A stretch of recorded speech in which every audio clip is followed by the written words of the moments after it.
Hey, what's up, guys? Welcome to day 6, which is actually part 3 of box plots. Over the last couple lessons, we have been looking at box plots. We first learned how to create a box plot, then we learned how to read or how to interpret a box plot, and then in today's lesson, part 3 of box plots, we're gonna learn how to compare two different box plots. All right, and so in order to compare them, I just want to make sure that we understand how what are the 5 points of a box plot. So I want to spend a few minutes just reviewing kind of what we have covered over the last couple lessons, because today's lesson is only building what we have reviewed and learned over the last 2 lessons. So I want to make sure that you got that. So let's spend a few minutes or just a minute or two reviewing. Okay, so in a box plot, we have 5 points, all right? It's all sometimes referred to as the 5-point summary. The first point is the minimum, okay? We have our minimum value. Then we have our Q1, is also referred to as the lower quartile, okay? So we got the minimum value, then we got Q1 or the lower quartile. Then we have Q2, or it's also referred to as the median value. Then we have Q3, which is also referred to as the upper quartile.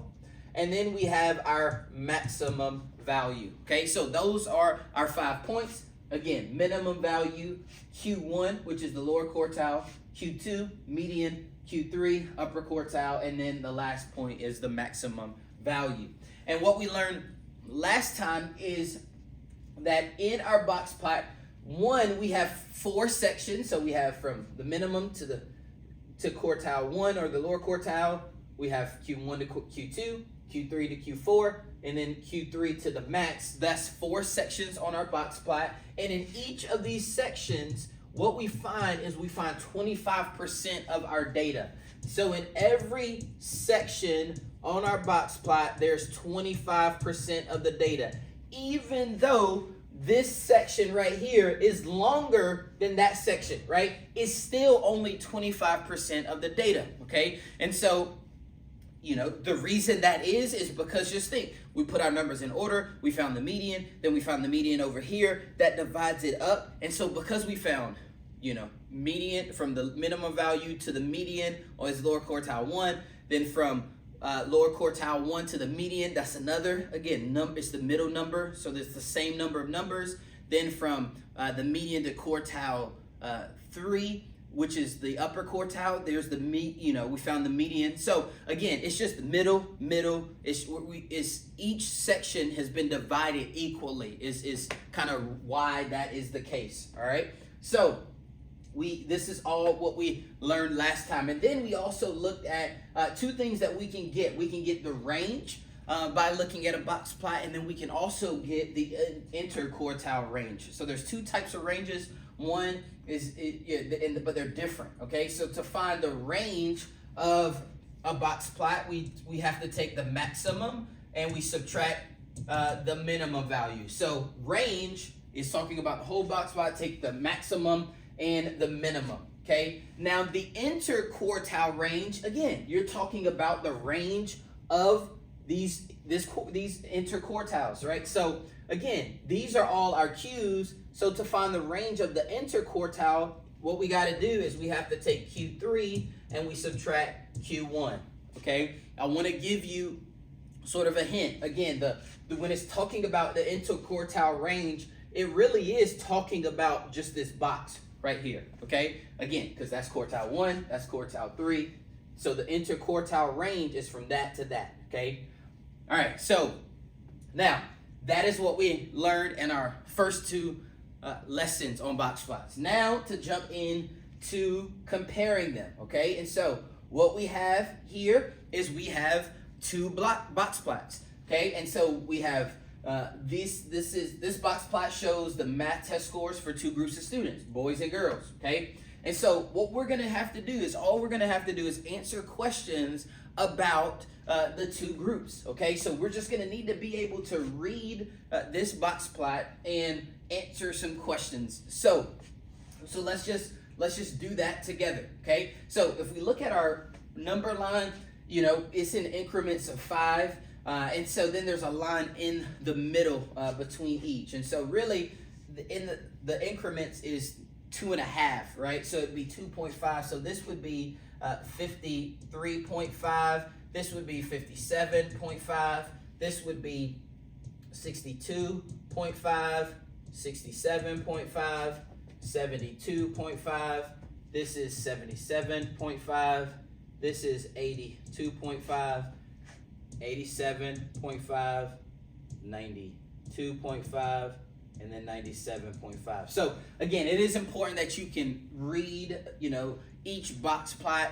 The number line might have different increments, so it is important to know that. But let's answer some questions. All right, so it says, which group of students has the lowest score or the minimum value on the test? So I need to know, where is my minimum value? Well, my minimum value is the lowest. For the boys, okay, the minimum score is a 55. For the girls, my minimum score is a 72.5, right? So which, group of students has the lowest score, minimum value? Well, it's the boys, right? So the boys have the lowest score, okay? All right.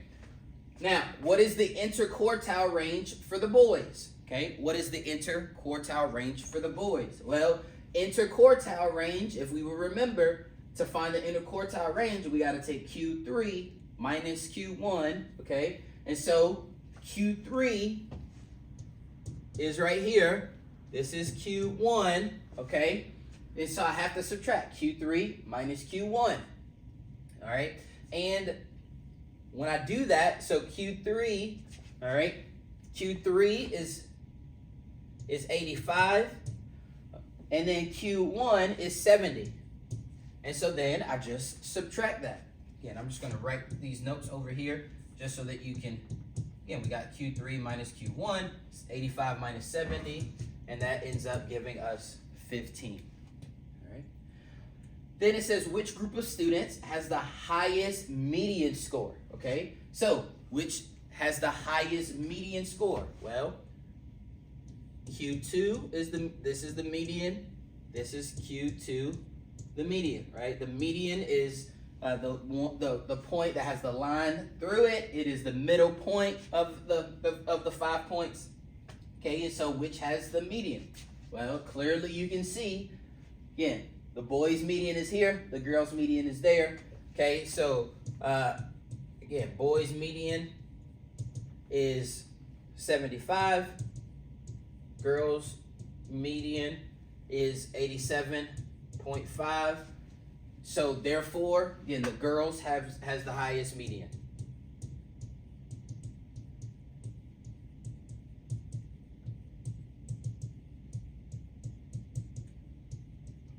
So let's look at these last two, and then I'll make some comments. All right, so which group of students had 75% score higher than an 82.5 on the test? Okay, so we got to remember, right, that each part of our box plot has 25%. So that's 25, this is 25, this is 25, and this is 25, right? So again, our question says, which group of students had 75% score higher than an 82.5, okay? So an 82.5 is here.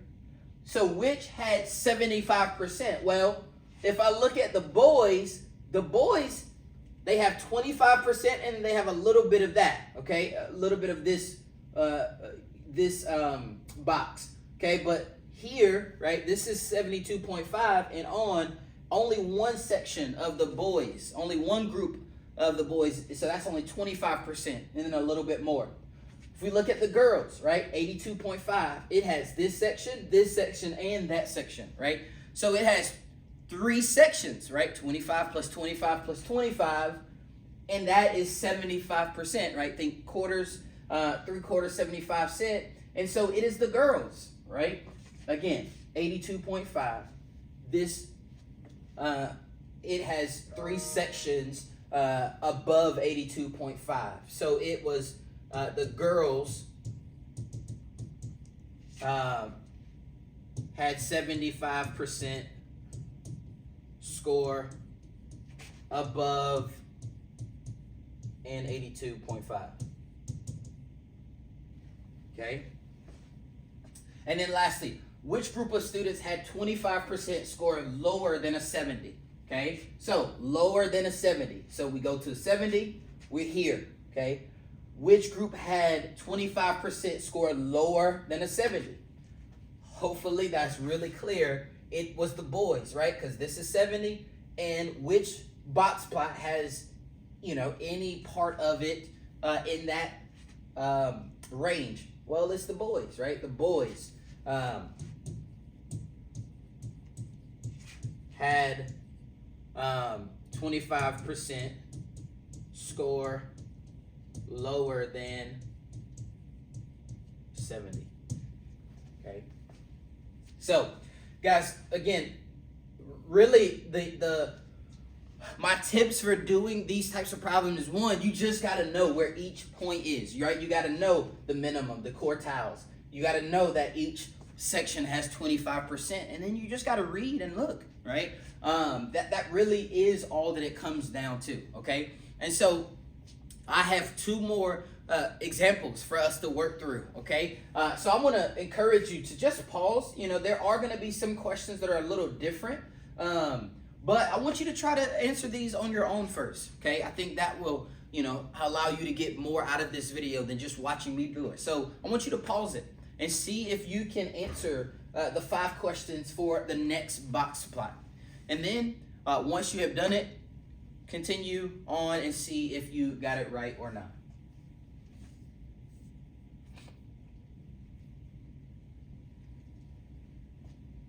All right, for this one, I'm going to just start off by just labeling each of them, okay? So, again, this is the min value. This is Q1. This is Q2, or the median. This is Q3, or the upper quartile. That's the max, right? Min. This is Q1. This is Q2, Q3, max. And then, again, 25%, 25%, 25%, 25%, right? Again, this is just, I'm doing this so that I know, right, for each of them where the quartiles are, where the 25% are. That might help you, okay? And then for each of these, this is 45, 55, 65, right? They're counting by 5s. Okay, now, so it says, which year had the least number of wins for a given team? Okay, so the least number of wins for a given team. Well, that's referring to the minimum value, right? The minimum value, okay? So, which had the least number of wins? Well, the minimum for here is 65. The minimum for 2018 was a little less than 45, we'll say about 44. And so which year had the minimum, had the lowest minimum? That's 2018, right? Which year had the largest median of wins? Well, the median is quartile 2, right? It's looking for quartile 2. Which one had the larger median? Well, quartile 2. Which one has the, again, larger? Again, clearly, this one has 70, this one has 76, this one has 80. So 2017 had the larger median of wins, okay? And the least number of wins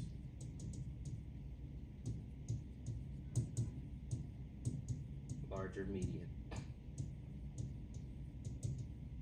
Okay, all right, what is the interquartile range for 2018? Okay, what is the interquartile range? Well, we find the interquartile range by subtracting Q3 minus Q1, All right. So, and again, I gotta make sure I'm looking at the right graph, right? This is 2018, so I'm looking this one, the Q3, that's a little before 85, so we're gonna say that that's 84.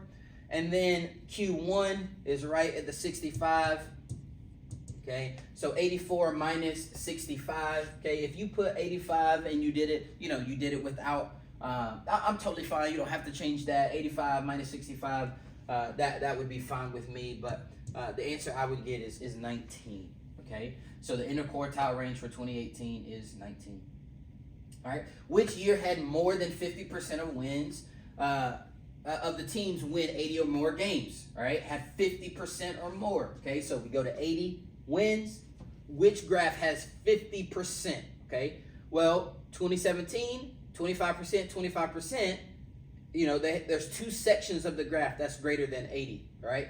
For 2018, it has one section and then a little piece of another. It doesn't have the full section, okay? So the answer to question number 4 is 2017, right? Had 50%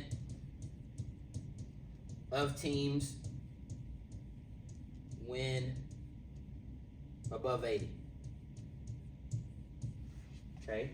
And then lastly, which year had the largest range? Okay? Well, again, I'm going to give you a tip here, all right? Range, we're talking about max to the min, max minus. To figure out the range, you really could just look at it and see which one is the longest, right? Or we could actually figure out the range for each, right? So for the range for this one, that's about, I think it's probably 94. Okay, so for 2017, we got 94, again, max minus the minimum, okay? And then the minimum is 65. So we're looking at 29 for that.